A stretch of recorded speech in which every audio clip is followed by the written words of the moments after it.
Welcome to the Pivot Point Podcast. This season, I am focused on real-time hot topics in the gender equality and diversity spaces.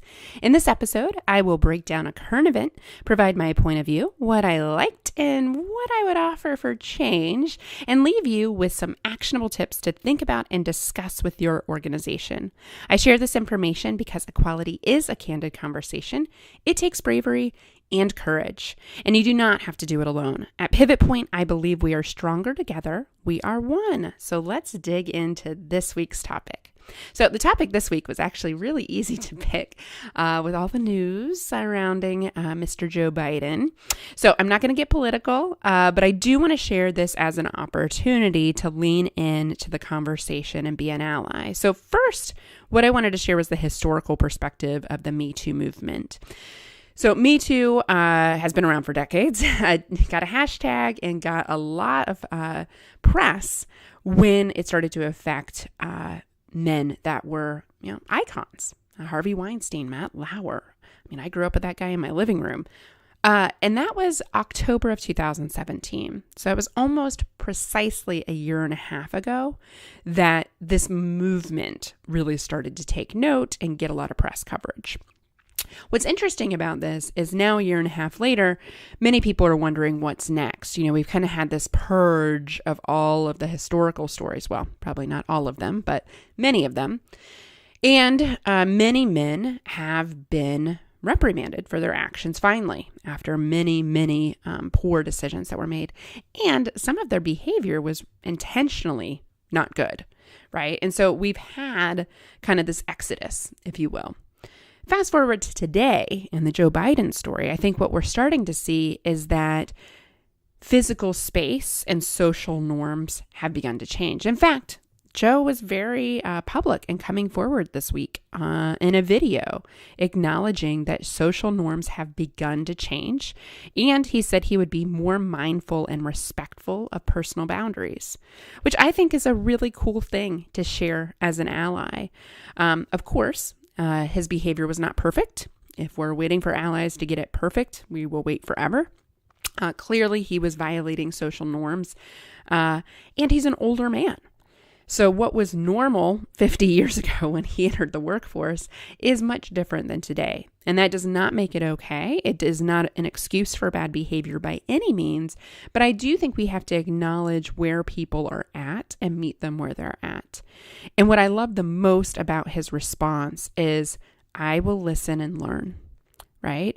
I don't have all the answers. I'm not going to defend my behavior. I'm not going to accuse you of something because you've accused me of something. I'm not going to ask you why you didn't say something in the moment or before. I'm coming to the press instead. Those are all the traditional responses that men have been accused of bad behavior tend to do, or they say nothing at all. And there's this creepy silence where it's like, where the heck is Matt Lauer? I would really like to know.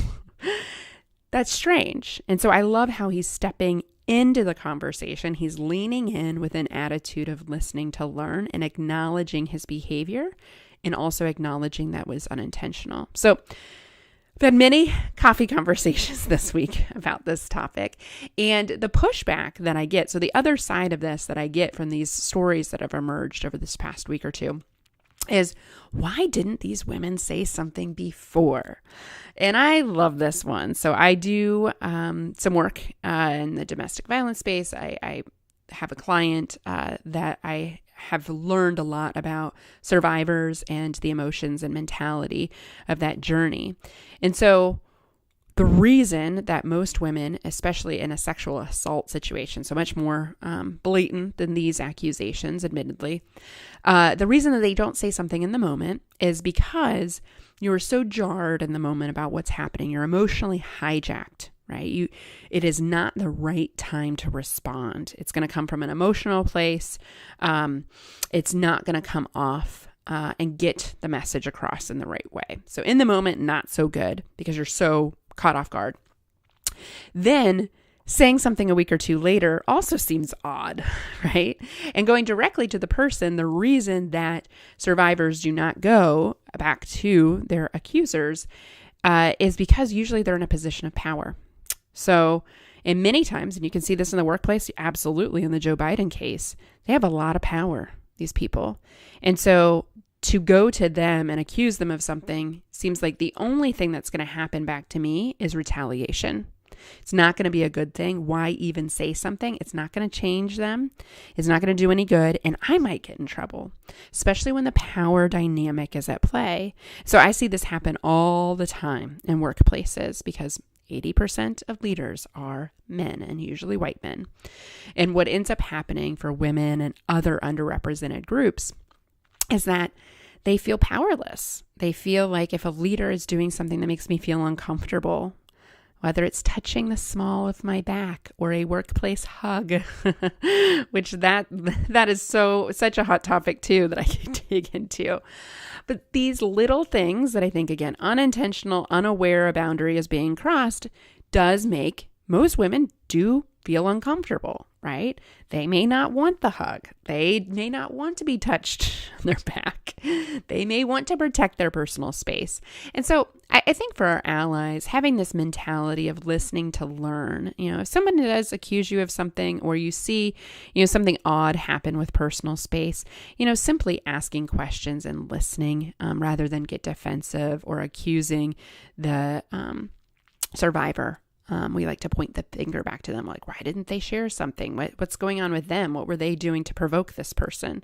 Rather than doing that, leading by example and showing a firm ground of these are things that are not acceptable here. We don't violate people's personal spaces. That doesn't mean that we don't hug our coworkers. We just ask if that's okay first. Or if you've historically hugged someone at work or touched, entered their personal space and it's been okay, it's probably okay.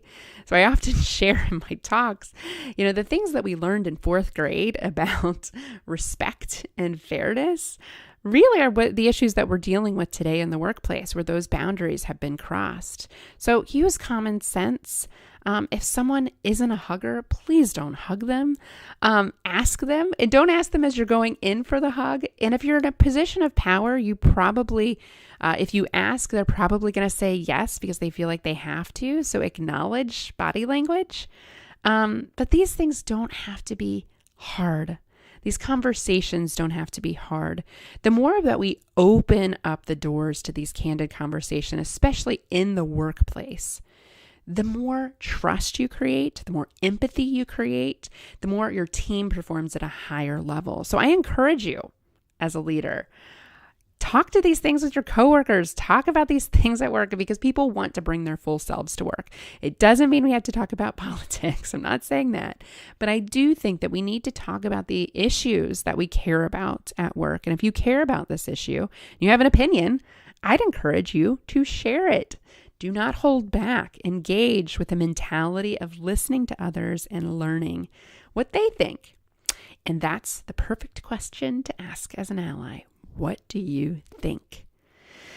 That's all for now. We'll come back next week. We'll see what the news cycle stirs up. And I am so curious to see what you will do with this information. Thank you for being an ally. Did you know that you can find all 3 seasons of our 40+ episodes at nextpivotpoint.com? And you can sign up for our next free online workshop, get access to our 5 questions to get the gender equality conversation started in your organization, and ask me all your questions directly. I appreciate you listening to this episode. Who do you know that needs to hear this message? Hit the share button. Connect with me on LinkedIn. I post daily. My name is Julie Kratz, Kratz. I host this podcast because I believe we are stronger together, that we are one.